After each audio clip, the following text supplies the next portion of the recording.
1971 को समझने के लिए आपको थोड़ा सा पता होना चाहिए बैकग्राउंड में। एक 1948 भी हुआ था भारत में, एक 1962 भी हुआ था और एक 1965 भी हुआ था। वो जो दौर था युद्धों का दौर था, दो देशों के बीच में युद्ध होते थे।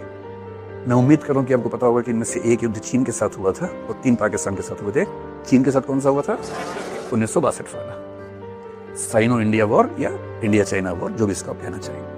1948 से भारत पाकिस्तान हुआ, फिर 65 में हुआ, फिर 71 में। 1970s के बाद इन देशों को भी और दुनिया के अधिकांश देशों को समझ में आया कि युद्ध करना फिजूल की बात है। युद्ध में बहुत खर्चा होता है, बहुत लोग मरते हैं, बहुत संसाधन वेस्ट होते हैं, रिसोर्सेज वेस्ट होते हैं बहुत सारे। अब युद्ध का जमाना ऑलमोस्ट खत्म होने लगा।